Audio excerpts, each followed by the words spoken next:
Good evening. Azimio one Kenya presidential candidate in the just concluded general election, Raila Odinga, has spoken for the first time since the Supreme Court upheld President William Ruto's win. What are his options going forward? We have that plus more coming up in this broadcast. But first, let's have a look at the highlights.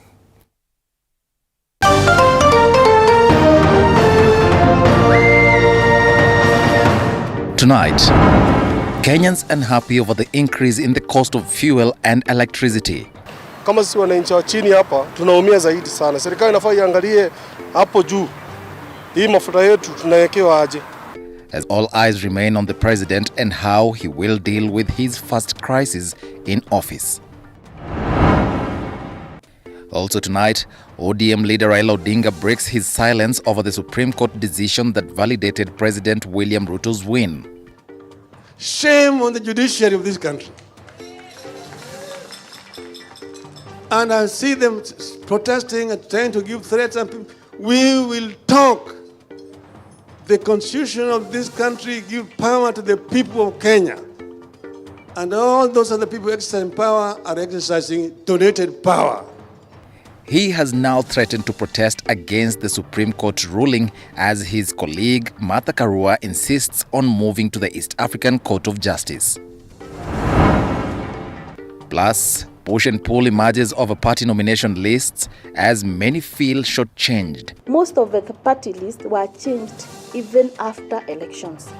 We want to understand why is the IEBC not following law when it comes to nominations of special interest seats. Jubilee Party to move to court as IEBC maintains the list is final.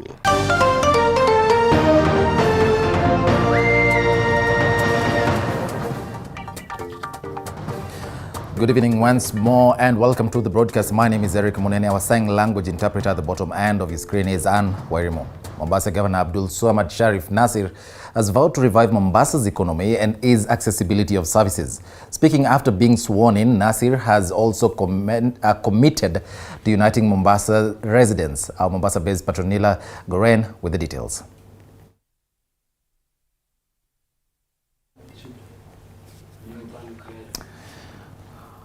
Well, I do understand that story is not yet ready, but we'll we'll be bringing it to you shortly in this broadcast.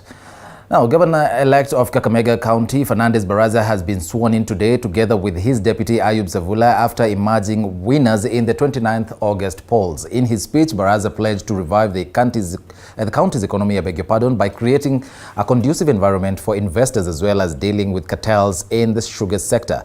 And as our reporter Violet Aoma reports, Baraza has promised to work with all elected leaders in the county, regardless of their political affiliation.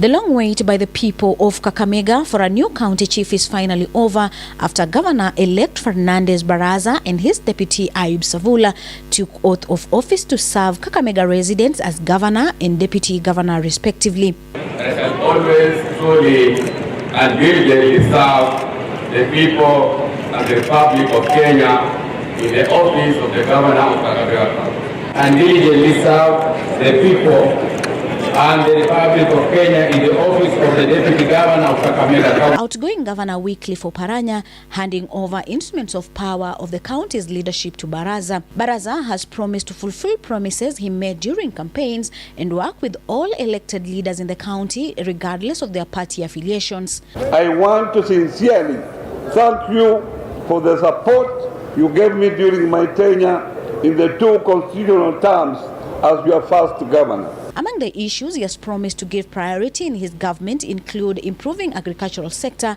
business, health, education and boda sector with an aim to revive the county's economy. I seek to establish Baraza Economic and Empowerment Program and put in place a boda assembly plant and 3 other satellite mega shops for spare parts to be managed by our boda circles. Senator Boni Halwale urged Baraza to work together with the government of the day for betterment of the residents of Kakamega. I am your bridge.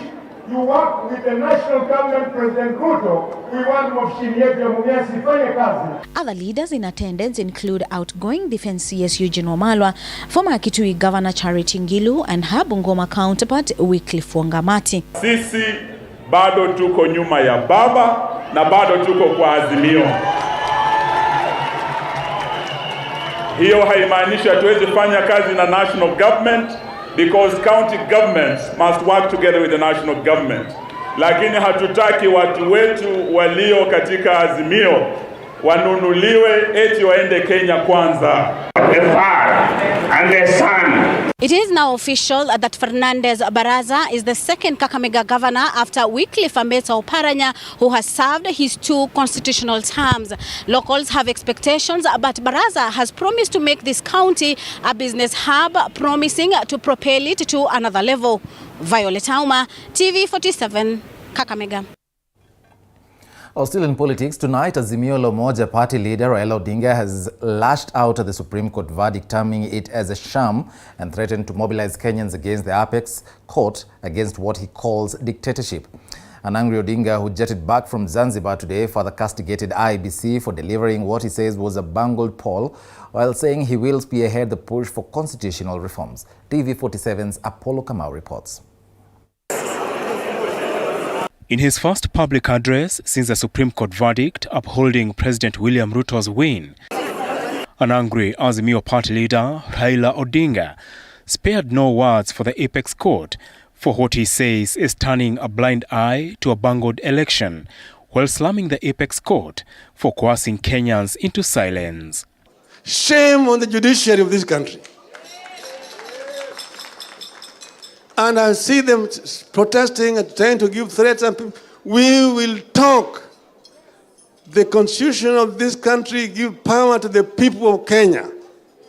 And all those other people exercising power are exercising donated power.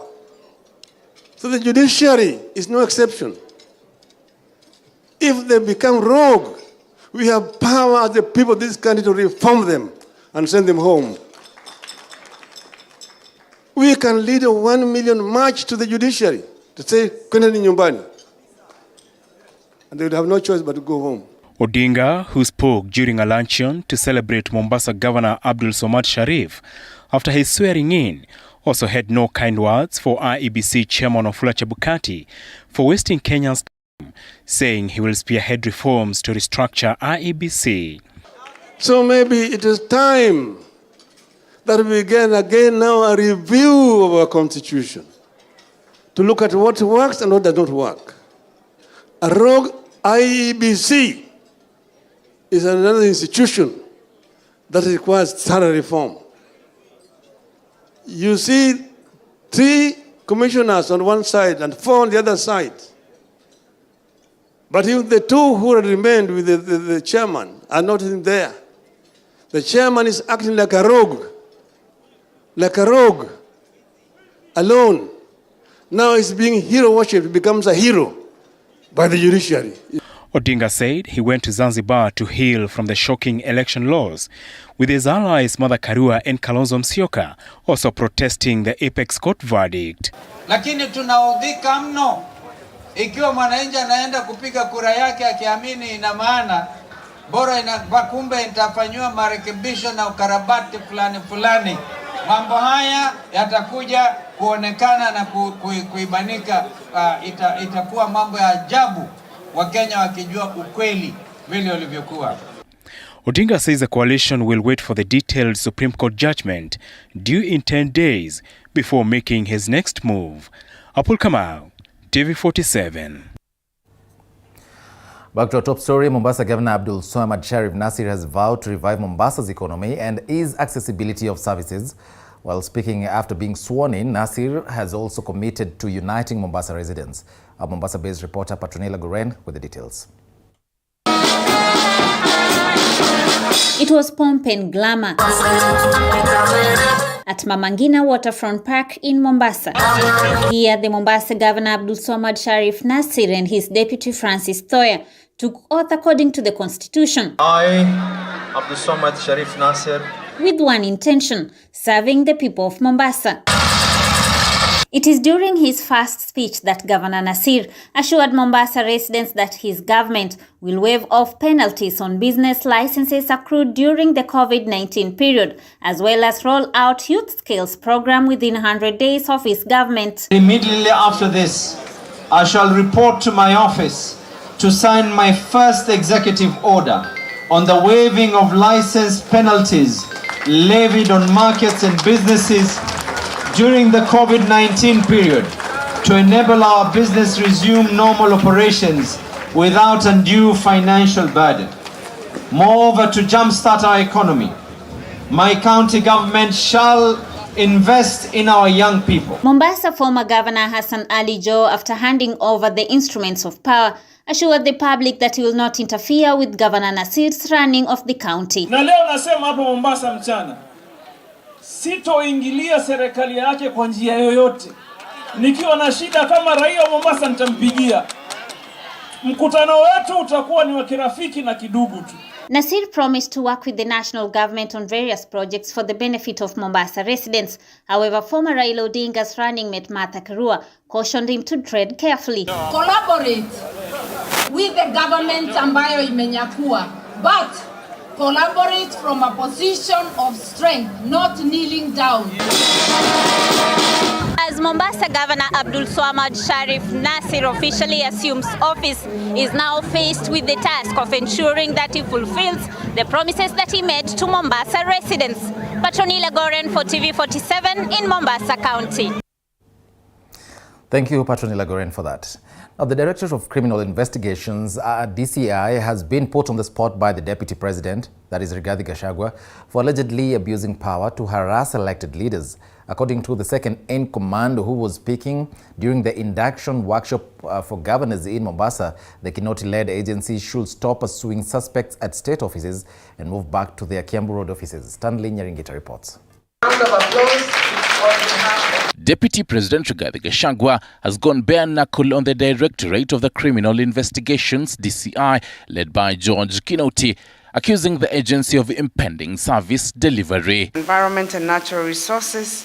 Gachagua, while officially opening the 3-day induction workshop of governors in Mombasa County, also reiterated that the George Kinoti-led agency has been using its powers to harass elected leaders. I want to assure you, we are aware of the harassment and intimidation governors have undergone through by state agencies. The level of extortion by detectives pretending to be fighting graft, whereas they were just extorting money from governors and officials, is a thing of the past. We have told DCI to go back to Kiambu Road and wait for crimes to be reported there. They have no business in government offices. The second-in-command further criticized the DCI for sending junior-ranked officers to arrest high-rank leaders. While hinting at giving an order against the move, Gachagua says this undermines the powers and authority of the leaders in the eyes of their subordinates. If there is an issue that needs to be addressed, as it should be, we are not saying we don't fight graft, but let us be decent people. Let us have respect for elected leaders. Let the head of that particular organization write a letter to the governor himself and not delegate to some junior officers to address a sitting governor, because that is not right. The former Mathira MP also said that once Kenya Kwanza has appointed the Cabinet Secretary and Principal Secretary for Interior, he will convene meetings with regional commissioners, county commissioners and the governors to restructure a way of doing things. The sovereignty of this country is expressed by the people through their elected representatives. And that is why we must align all our government officials to that reality so that we are able to work properly. During the race to State House, DCI found itself in the rough clothes of President William Ruto and DP Gachagua for what they claimed as weaponizing the criminal justice system to drive 2022 succession politics. Stanley Nyaringita, TV47, Nairobi.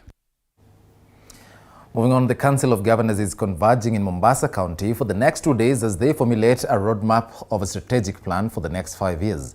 The council will also choose their chairperson on Saturday, and Deputy President Rigathi Gachagua has emphasized on the need to choose a leader beyond party affiliations. She is going to lead us outside. The Council of Governors has kicked off their 2-day induction meeting in Mombasa County, which is expected to focus on matters good governance and seamless service delivery in the counties as they strengthen the relationship between the national government and the county government. Among the key speakers, outgoing Makueni Governor Professor Kivutha Kibwana, who was once a champion of devolution. As we begin the journey, we as the new administration look forward to partnering with you to uplift the living standards of the people of Kenya. How sound is your manifesto? Is it built on your party's manifesto? Is it implementable? Is it a contract with your county population? Is it translatable into CIDP and eventually all other plans and achievable within the 5 years period? Deputy President Rigathi Gachagua, who officially graced the opening of the forum, reiterating that the national government will work hand in hand with the county government through timely disbursement of the county revenues to facilitate the smooth running of the counties. The issue of delayed disbursements will be addressed. The issue of transferring the remaining functions, followed by resources, will be addressed shortly. The DP, who is also the chairperson of the Intergovernmental Budget and Economic Council, has called upon governors and other leaders to put their political differences aside to ensure devolution works. IBEC will be a serious forum. You know it wasn't serious because there was lack of political goodwill. The council is also expected to carry out elections of the next chairperson and the whip as well as heads of these various subcommittees. A face-off is expected between Kirinyaga Governor Anne Waiguru and Kajiado's Joseph Olelenku. The election seemingly shaping up to be the latest battlefront between the Kenya Kwanza and Azimio factions, with the key leaders addressing the meeting. Disregard the various political formations that we had. This coalition versus this one. That is water under the bridge. We are all now elected to serve the people of Kenya. Azimio la Umoja wa Kenya, kando na kuwa tuna wabunge wengi kwa bunge, pia tuna gavana wengi Kenya hii. Magavana 24. Despite challenges such as corruption, misuse of funds and political patronage, devolution marks 10 years since the promulgation of the Constitution of Kenya 2010. Flora Limuki, TV47. The hike in fuel and electricity prices has left a bitter taste in the mouths of the already struggling Kenyans, who will now have to dig deeper into their pockets just to get by. Most of those we spoke to want the government to intervene first as the president walks on the tightrope of fulfilling a campaign pledge to lower the cost of living and scrapping off the subsidy program, which he says is unsustainable. Chepto Boit now reports. In his second day in office, President William Ruto is facing what could arguably be his first crisis in office as he grapples between fulfilling his campaign pledge of cushioning struggling Kenyans who now have to dig deeper into their pockets to pay more for fuel and scrapping off of the fuel subsidy program, which he says is unsustainable in the long run. The interventions in place have not borne any fruit. On fuel subsidy alone, the taxpayers have spent a whopping 144 billion, 60 billion in the last 4 months alone. If the subsidy continues to the end of the financial year, it will cost taxpayers 280 billion, equivalent to the entire national government development budget. In the latest price review, Kenyans will part with 179.30 shillings for a litre of petrol, while a litre of diesel will go for 165 shillings. A litre of kerosene will be sold at 147.94 shillings, a record high that has left a bitter aftertaste in the mouths of Kenyans, who will have to stomach a double blow due to an increase of 15.7% in electricity cost owing to the hike in fuel prices. instead of addressing the cost of living adequately to the Asala nation. The president was busy yesterday appointing judges as a priority to presumably reward them for upholding his election victory. Serikali ya Kenya kwanza ituambie ikiingia kwanza kuna vitu tutasaidia kama wananchi. Wenye sisi tunaumia. Kama mtu wa bodaboda sisi tunabeba na shilingi 50 kama 100. Mahali unapeleka mtu ni safari yenye nafaa tulipo 200.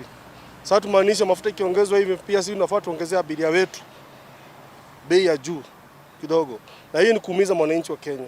Kenyans now want additional taxes on the product removed and the excise duty cut in order to cushion Kenyans from the rising cost of fuel, which is taking an upward trajectory.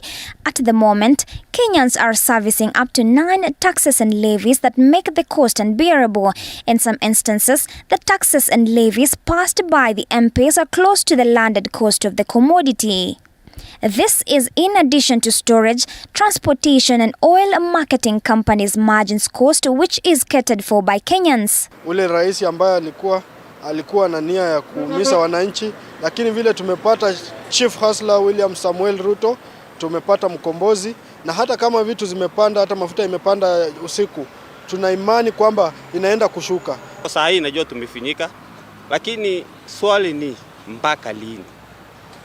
Kama ni for a short period of time, serikali ikipata miguu ya kujisimamisha wapunguze, pia ni sawa. Hata abiria wenyewe kupata nauli ya kugharamia kufika mwisho wa safari inakuwa ni shida.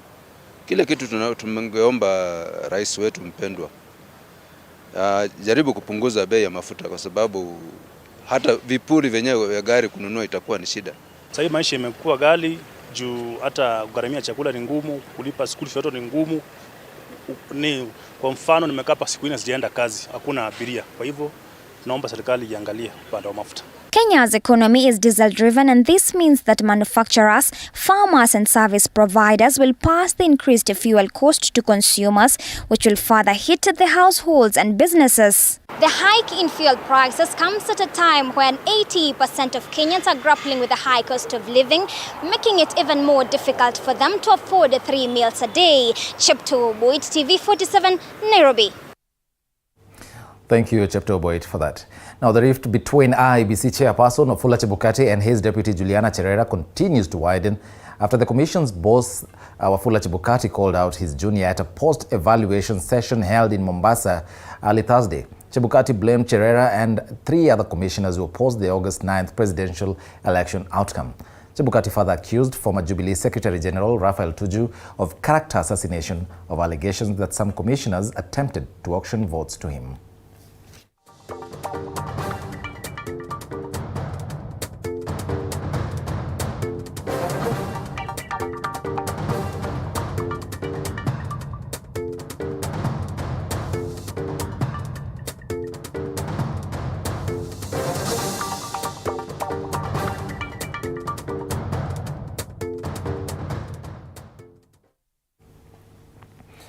The reverting of port logistics services from the Naivasha and Nairobi dry ports back to Mombasa by the President William Ruto has sparked a wave of reactions, with Mombasa residents keen on any word on when the new directive will take place. The move by the head of state is set to revive the coast economy and redeem individuals that lost their jobs when the directive to transfer the port to Naivasha and Nairobi was made.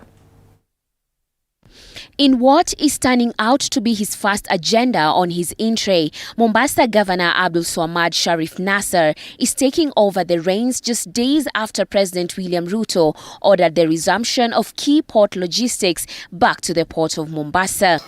I wholeheartedly and unreservedly welcome the recent directive by His Excellency the President to revert port services back to the county of Mombasa.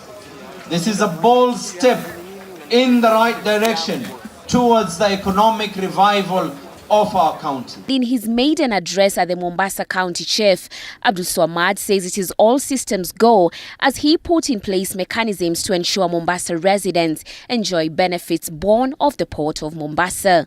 Further to this, As the head of the county government of Mombasa, I shall engage the national government through the legally provided structure of the Intergovernmental Budget and Economic Committee.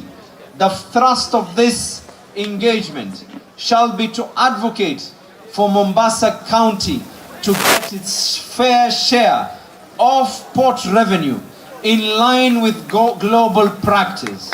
In 2019, President Uhuru Kenyatta launched the extended SGR freight services from Mombasa to the Naivasha Inland Container Depot, promising faster transportation of cargo to Western Kenya and on to neighboring countries. The Naivasha ICD, which was at the heart of Kenya's ambition to become the transport corridor of choice for neighboring countries like Tanzania and Uganda, however, ended up hurting thousands who lost livelihoods at the Kenyan coast. The issue was fodder for campaigns, with front-runners using it seemingly to get the coastal vote, with the then DP being castigated for being in the same government that okayed the transfer. To ensure that the standard gauge railway has minimum guaranteed business to repay the 450 billion shillings debt taken to build it, the Uhuru Kenyatta administration forced traders to use the modern railway line, a policy that saw the government transfer clearance to enforce compliance until Tuesday, when the president ordered the reversal. And while the big question remains as to when the directive will be implemented, former Governor Hassan Joho, in his speech while passing the baton to the newly elected governor, stated Mombasa residents are hopeful that the directive will be implemented soon. Wakifanya vizuri, tunawaambia hapo mmefanya vizuri. Wakifanya vibaya, tunawaambia mmefanya nini? Vibaya. Ndio leo mimi nasema hapa nina furaha kwa sababu bandari imerudi. Tumeelezwa hivyo, lakini tutaka tuione ikifanya nini? Kazi. Jana nimeuliza watu wa bandari kama wameanza ile amri walipewa na rais juzi. Wakasema ati wanangoja formal communication. Mimi nawaambia tunawaangalia namna hii. Tulisema bandari irudi na imetangazwa huko Nairobi irudi, kwa hivyo irudi. Watu wetu wafanye kazi, sivyo? Beatrice Watare, TV47. Now, a fresh row is brewing between the IEBC and the Jubilee Party under the Azimio wing, this time over the party nominations list. While the IEBC insists that the list is final based on the law, the Jubilee Party now says it will be moving to court. Michael Gong with those details. All is set for the swearing-in of members of county assemblies countrywide after the IEBC gazetted their nominated counterparts. The nomination list, as per Independent Electoral and Boundaries Commission Chairman Wafula Chebukati, includes the marginalized groups. The commission had already gazetted all the 1,443 elected MCAs. But the publication of the list has received mixed reactions after some parties' devoted supporters who were promised nomination positions missed their names. Jubilee Party Secretary General Jeremiah Kioni says the commission turned down a number of listed names that they submitted for publication, an issue they have taken to court. We see some malpractices or some mistakes that have been committed by IEBC. We have slots that we were entitled to as Jubilee and our affiliates, but have not been given to us. And they are spread all over the country. But a good example is, for example, like in the Senate. In the Senate, one of our slots was taken away from us, and we have not given up. We will fight for it.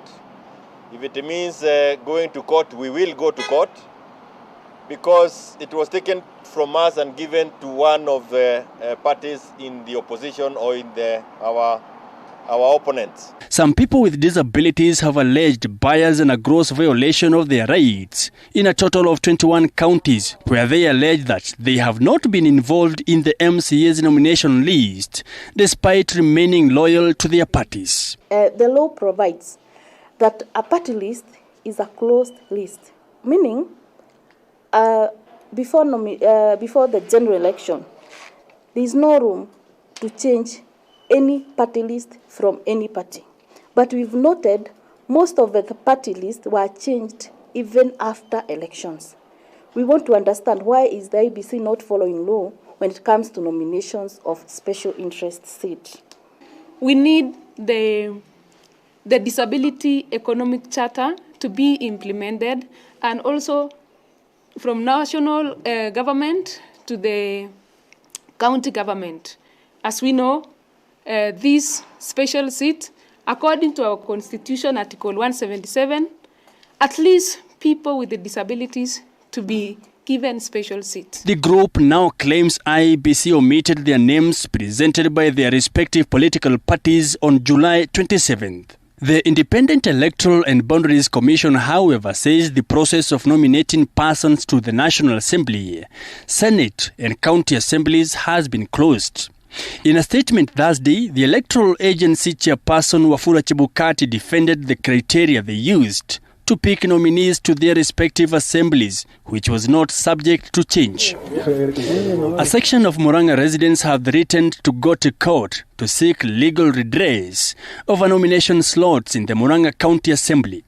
The residents claim the nomination process was bungled and the slots were awarded to non-deserving people. Kama mwenyeji wa Murang'a County, kwa nini wametoa Wakamba kwa hiyo list? Kwani sisi hatuko ndani ya Murang'a County ama tribalism inatawala katika hii county ya Murang'a? Already the people knew that we are shortlisted in the UDA party, and kila mtu huko anaita wewe mheshimiwa, you are the nominated MCA, but wakati list ilikuja tukakuta majina yetu imetolewa. Addressing the press in Murang'a, they said 7 out of the 12 nominees come from Kiharu, terming it as unfair. The 47 county assemblies now await their respective governors' gazettement on when the first sitting will be held for the swearing in and election of the House Speaker. Mike Kagwongo, TV 47, Nairobi.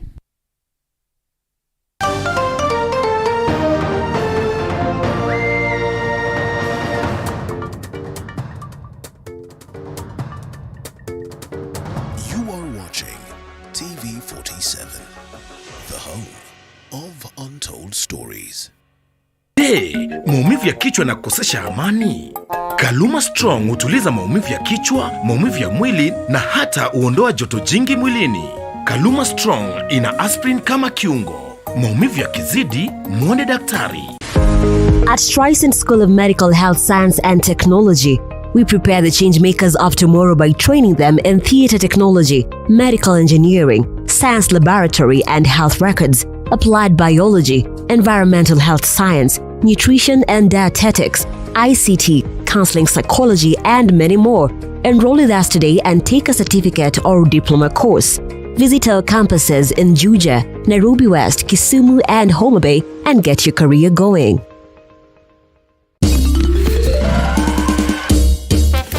Sona moja imetengenezwa kwa njia spesheli ili kupambana na maumivu kwa haraka. Sona moja ina aspirin kama kiungo. Sona moja, kitulizo kamili. Maumivu yakizidi, pata ushauri wa daktari. Do you aspire to acquire knowledge and skills relevant to the job market and entrepreneurship?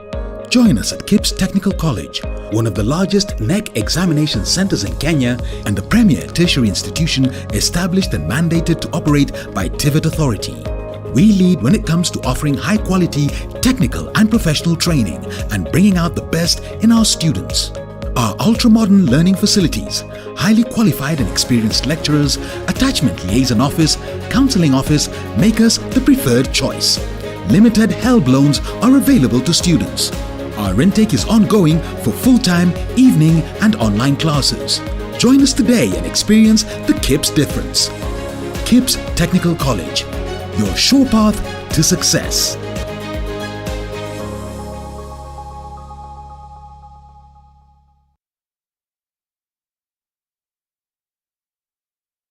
Watching TV 47, the home of untold stories.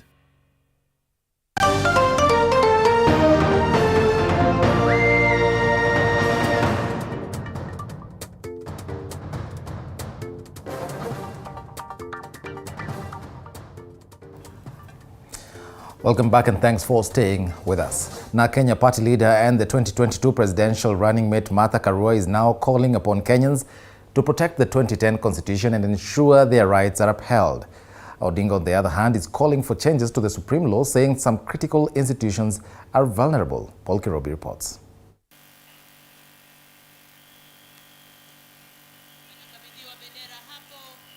Even before dust settles on the inauguration of President William Ruto, his rivals in the Azimio la Umoja wing have revived the talk on amending the constitution, saying its current format leaves key institutions vulnerable. It is a mercenary from Venezuela, called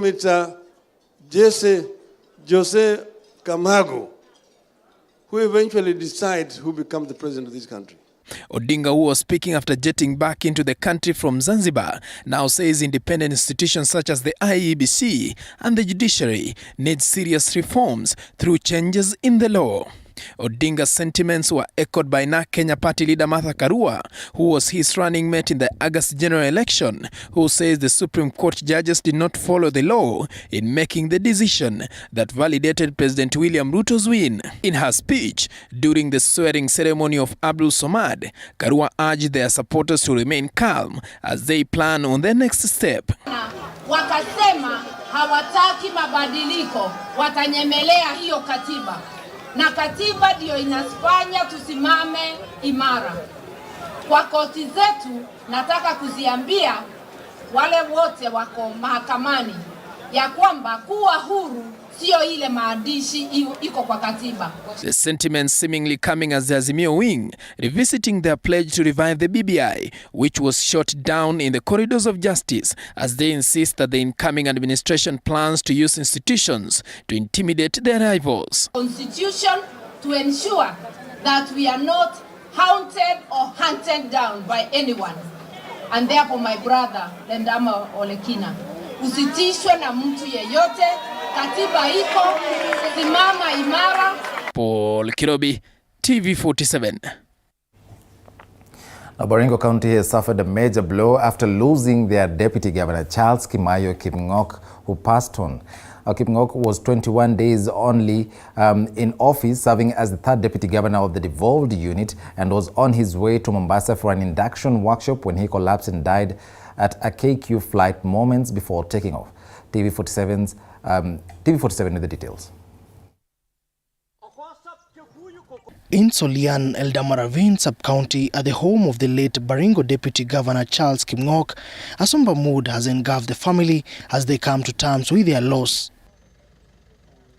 Sorrow and pain was evident. Close family members say the deceased was well when he left home and were shocked by the demise. He's been very handy. We will miss him. We will truly miss him. Kama community, kama familia, tunalia sana. At the office of the late Deputy Governor, the mood is not different. It is an office he only occupied for 21 days. The empty seats, now a constant reminder of their loss. The loud silence, save for the few county staff speaking in low tones at the county head offices. The condolence book has already been availed for the public to pass their tribute.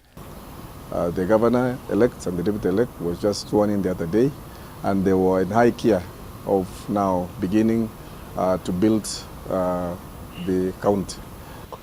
Tumepoteza mtu mchapakazi. Mungu mwenyewe amekubali, lakini sisi wenyewe tulikuwa tunapenda yeye zaidi. Kipng'ok collapsed and died last evening at around 7 p.m. while aboard a KQ flight at Jomo Kenyatta International Airport to Mombasa to attend an induction for newly elected governors and deputy governors. Before joining politics, Charles was a general manager at Kaisugu and Kiptangich Tea Factory. Kipng'ok was born in 1961 in Emom, Baringo Central, where he studied at Emom Primary for his primary education, Tenges Boys High School and Kijabe High School for his O and A levels respectively. In 1990, Kipng'ok joined the University of Eastern Africa, Baraton, to pursue a bachelor's degree in business administration and management. After graduation, he was hired by the Kenya Tea Development Authority (KTDA) as a management trainee. With a period of 2 years, he was promoted to a manager position where he served for 6 years. Kipng'ok later exited the public sector and joined Kiptangich and Kaisugu companies as factory manager, where he was later promoted to general manager due to his hard work and achievements. Till his demise, he was the third Baringo deputy governor after he was elected with Baringo Governor Benjamin Cheboy in the just concluded election. Kipng'ok leaves behind a widow and 4 children. Moige William, TV 47. Our very own Moige William. The end of the COVID-19 pandemic is in sight. That is what the World Health Organization has declared after revealing that weekly deaths from the virus around the world were the lowest since March 2020. And as Elizabeth Atieno now reports, WHO has, however, cautioned that coronavirus still poses an acute global emergency. Since March 2020, the world has been forced to battle the COVID-19 pandemic head-on. It is a pandemic that changed the world as we know it, leading to a new normal, where normal human interaction was greatly curtailed, coupled up with quarantines and lockdowns. And now, the world can breathe a sigh of relief after the World Health Organization, through its Director General Tedros Ghebreyesus, revealed that the end of the pandemic is in sight. Last week, the number of weekly reported deaths from COVID-19 was the lowest since March 2020. We have never been in a better position to end the pandemic. We're not there yet, but the end is in sight. The novel coronavirus emerged in China in late 2019. The United Nations agency then declared it an international emergency in January 2020 and later branded it as a pandemic in March 2020.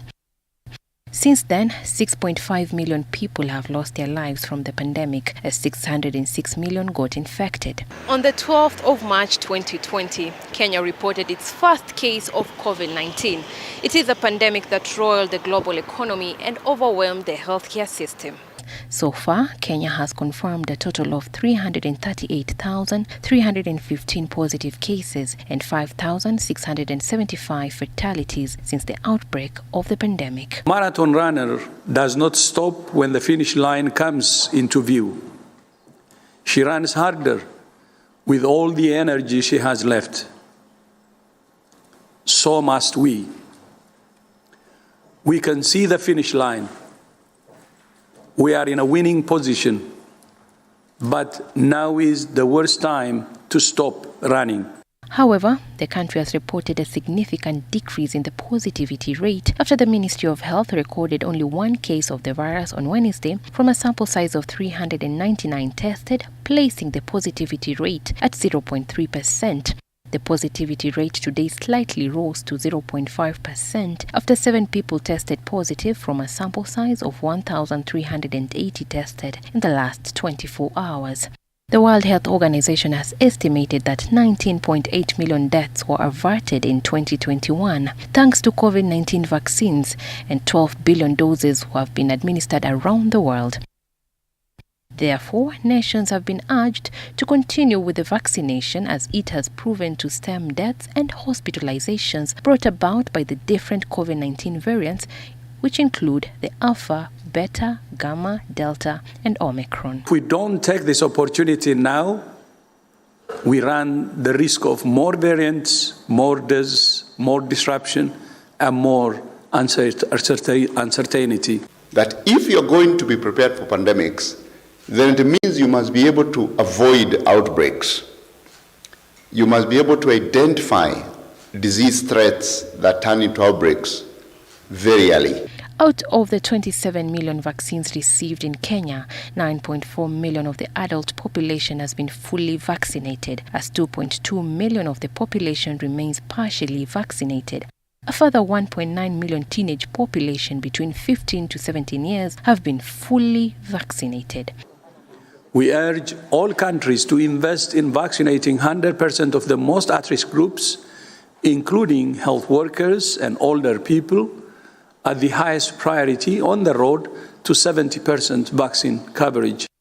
The World Health Organization has now released 6 policy briefs that outline key actions that all governments must take to win in the fight against the pandemic.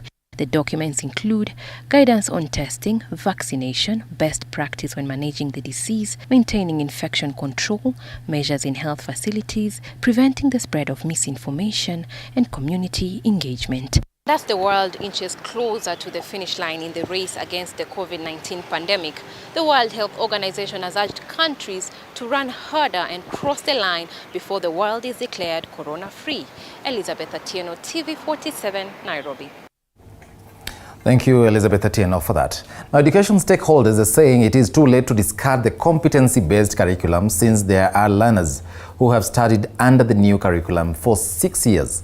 Their sentiments come at a time when President William Ruto promised Kenyans that his government will set up a task force to look into the challenges experienced with the curriculum. And as Sharon Baranga reports, parents have been complaining that they do not understand CBC.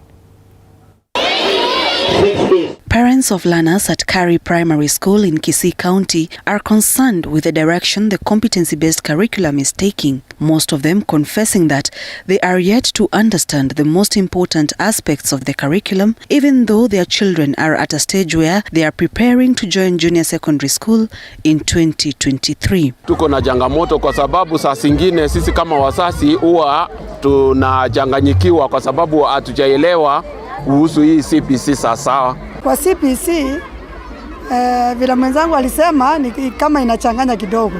Hatujaielewa vizuri. BAMBA anakuwa amri jeshi mkuu wa majeshi yote ya ulinzi ya Kenya. In his speech immediately after being sworn in as president, William Ruto promised Kenyans that his government will set up a task force to look into the challenges experienced with the curriculum. Public participation is critical in this matter. I will establish an education reform task force in the presidency, which will be launched in the coming weeks. It will collect views from all players in line with the constitutional demand of public participation, and we are particularly alive to the anxieties of parents on the twin transition of the last 844 class and the first CBC class in January next year. I assure all that there will be a solution to the matter before then.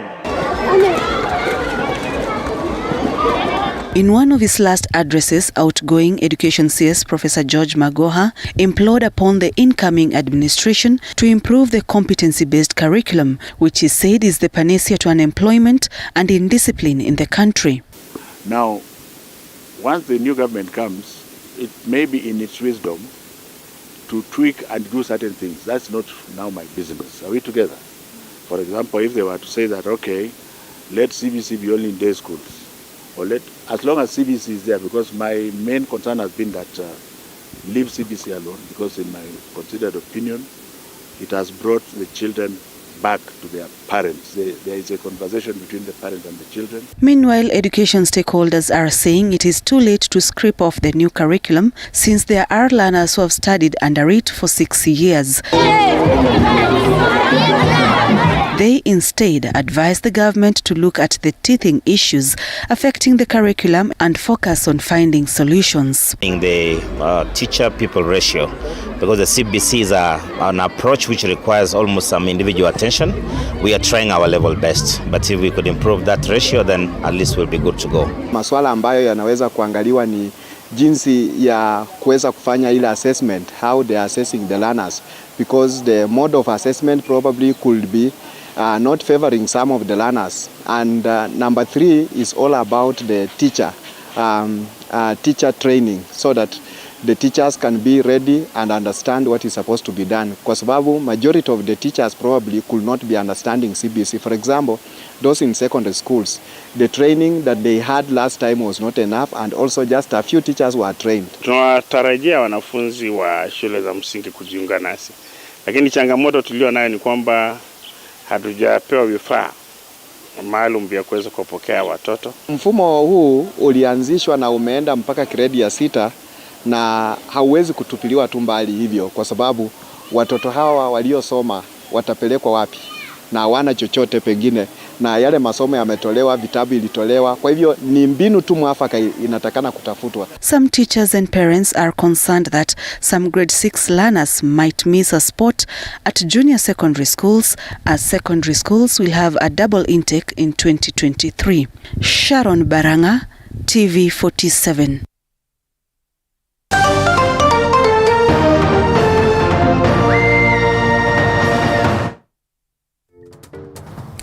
Welcome to the latest in business. Furniture manufacturer PG Bison Kenya has expanded its manufacturing factory in Nairobi as part of the company's plans to grow its investment in the Kenyan market.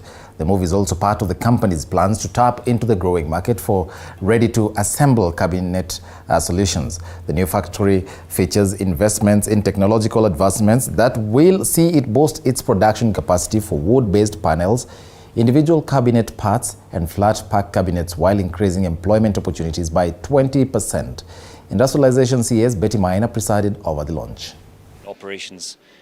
We opened our doors in September 2002, so we're marking our 20th anniversary. In addition to that, we have concluded a major plant expansion in terms of our plant capacity, deployed new technology in the machinery, and there's a process of expanding capacity here in Nairobi and in Mombasa. So that is the purpose of this event. Exciting walk around as we commemorate 20 years of PG Bison in Kenya, and the new factory is particularly exciting because it does two things for us. It expands capacity for local production, and what we have seen available here is either the same quality or even better than some of the imported furniture that is in the market.